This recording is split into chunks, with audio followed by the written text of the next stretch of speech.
और अब बात उत्तरकाशी में फंसे मजदूरों की। सुरंग में बोरिंग मामले में 24 मीटर के बाद बोरिंग का काम रोक दिया गया है। बोरिंग के दौरान रास्ते में कोई मशीन बताई जा रही है जो सामने आ गई, जिसकी वजह से बोरिंग को रोकना पड़ा है। प्रशासन ने जियोफिजिकल और पेयजल निगम के एक्सपर्ट्स को इस दौरान बुलाया है। हालांकि पहले से ही ऐसी आशंका जताई जा रही थी कि बोरिंग के दौरान ऐसी रुकावटें आ सकती हैं, जिसके चलते वैकल्पिक रास्ते भी तलाशे जा रहे हैं। हालांकि माना जा रहा है कि कुछ देर में बोरिंग का काम फिर से शुरू हो सकता है। इसके बाद जो टनल बनाई जाएगी उसमें सबसे पहले एनडीआरएफ के जवान जाएंगे। वो जवान टनल में फंसे श्रमिकों को एक एक करके निकालेंगे। रिपोर्ट दिखाते हैं। टनल बोरिंग के दौरान कोई बाधा आ जाए या कोई मशीन जो मलबे में दबी है वो टनल के आगे आ जाए, इस बात की पहले से आशंका थी। इस बात को मानकर चला जा रहा था कि आगे कोई अवरोध भी पैदा हो सकता है। अभी जो अवरोध पैदा हुआ है, इसके बाद वैकल्पिक उपायों की भी तलाश की जाने लगी है।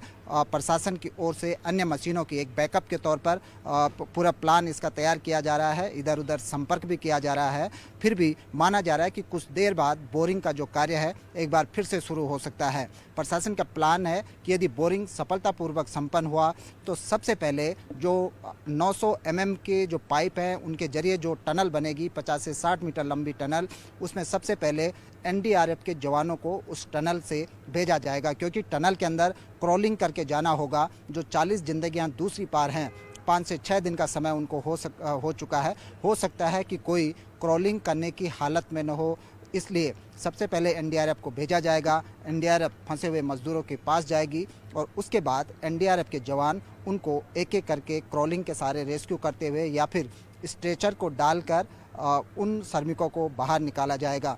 जब श्रमिक टनल के रास्ते बाहर आ जाएंगे तो बाहर उनको कुछ घंटे तक वातानुकूलित करने के लिए टनल के अंदर ही रखा जाएगा। टनल के बाहर फिर भी नहीं लाया जाएगा, लेकिन उसके बाद कुछ घंटों के विश्राम के बाद यहाँ पर जो हॉस्पिटल है, अस्थायी जो हॉस्पिटल बनाया गया है, यहाँ पर डॉक्टर उनका हेल्थ चेकअप करेंगे। यदि ज़रूरी लगा कि इनको कुछ मेडिकल सुविधा की ज़रूरत है तो उनको हायर सेंटर यहाँ से रेफ़र किया जा सकता है। यह अभी तक प्रशासन का प्लान है। एनडीआरएफ और एसडीआरएफ को इसके लिए बैकअप में रखा गया है। कल रात भर भी एनडीआरएफ और एसडीआरएफ के जवान इसकी मॉक ड्रिल करते रहे। फिलहाल पूरा फोकस है बोरिंग पर।